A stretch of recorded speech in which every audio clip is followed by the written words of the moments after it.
₹1 पीक विमा घेतलेल्या शेतकऱ्यांसाठी धक्कादायक अपडेट। ही 3 कामं केली तरच पीक विमा मिळणार, अन्यथा शासन पैसे परत घेणार। सध्याला महाराष्ट्रामध्ये 2555 कोटी रुपयांचे पीक विम्याचं वाटप त्या ठिकाणी सुरू आहे।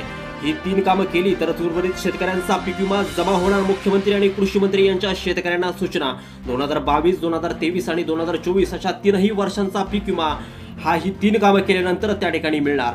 नेमके कोणते शेतकरी ही कामे करायची बाकी आहे त्यांची यादी सुद्धा आलेली आहे।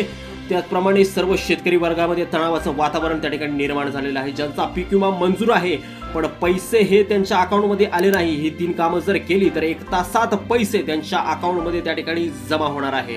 शेतकरी मित्रांनो, ही 3 कामं नेमकी कोणती आहे व्हिडिओच्या माध्यमातून आपण त्या ठिकाणी पाहणार आहोत। त्यामुळे व्हिडिओ न चुकता शेवटपर्यंत पहा आणि चॅनलवर जर नवीन असाल तर चॅनलला जरूर सबस्क्राइब करा। शेतकरी मित्रांनो, प्रधानमंत्री पीक विमा योजनेअंतर्गत ₹1 पीक विमा घेतलेल्या शेतकऱ्यांसाठी एक महत्त्वाचं अपडेट। सध्या महाराष्ट्रामध्ये 2555 कोटी रुपयांच्या पीक विम्याचं वाटप त्या ठिकाणी सुरू आहे।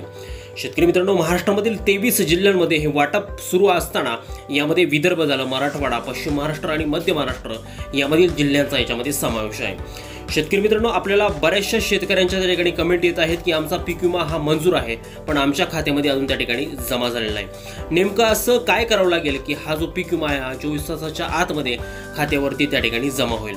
बघा शेतकरी मित्रांनो, पैसे खात्यावरती जमा होण्यासाठी तुम्हाला 3 ते 4 अशी कामं त्या ठिकाणी स्वतः करायची आहेत की तुमचे जे काही अडकलेले पैसे आहे, अडकलेला पीक विमा आहे तो ताबडतोब तुमच्या खात्यावर त्या ठिकाणी जमा होईल। ही एकदम सोपी कामं आहेत, यासाठी तुम्हाला कुणालाही पैसे द्यायची त्या ठिकाणी गरज नाही। बघा शेतकरी मित्रांनो, महाराष्ट्रातील एकूण 23 जिल्ह्यांमध्ये पीक विम्याचं वाटप सध्या सुरू असताना काही जिल्ह्यातील शेतकऱ्यांना हे पैसे मिळालेले आहेत तर काही जिल्ह्यातील शेतकऱ्यांना हे पैसे वितरण व्हायचं बाकी आहे।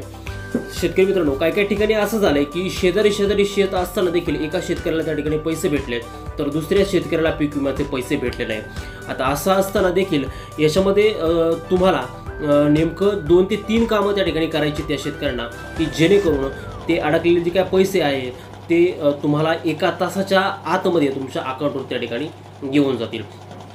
यातील सर्वात पहिलं आणि महत्त्वाचं काम म्हणजे तुम्हाला तुमचं पीक विमा स्टेटस या ठिकाणी चेक करायचं आहे। आता हे चेक कसं करायचं की ऑनलाईन तुम्ही PMFBYच्या वेबसाईटवरती जाऊन ते चेक करू शकता किंवा PMFBYचं जे काही ॲप्लिकेशन आहे त्या ॲप्लिकेशनमध्ये तुम्ही तुमचा मोबाईल नंबर टाकून लॉग इन करूनही तुम्ही त्या ठिकाणी चेक करू शकता। आता हे जर तुम्हाला जमत नसेल तर व्हॉट्सअप चॅटबॉटला जो काही PMFBYचा नंबर आहे तो सुद्धा त्याच्यावरती मेसेज पाठवून तुम्ही तुमचं स्टेटस त्या ठिकाणी चेक करू शकता। आता क्लेम स्टेटस तुम्ही चेक करत असताना क्लेम स्टेटसमध्ये जर तुमची अमाऊंट त्या ठिकाणी दिसत असेल आणि तरीही अजून तुमच्या खात्यावरती पैसे हे जमा झाले नसतील तर पुढचं महत्त्वाचं काम तुम्हाला करायचं आहे म्हणजे जे काही तुमचं आधार कार्ड आहे ते तुमच्या बँकेला त्या ठिकाणी लिंक करायचं आहे। ते जर तुम्ही केलं नसेल तर तुमच्या खात्यामध्ये पीक विम्याचा ₹1 देखील त्या ठिकाणी येणार नाही। आता यासाठी तुम्हाला काय करायचं आहे की यासाठी तुम्हाला जायचं आहे तुमच्या बँकमध्ये आणि जे खातं तुम्ही पीक विम्यासाठी दिलं होतं त्या खात्याला तुमचा जो काही आधार नंबर आहे तो त्या ठिकाणी लिंक करून घ्यायचा। म्हणजेच या खात्याची तुम्हाला त्या ठिकाणी KYC करून घ्यायची।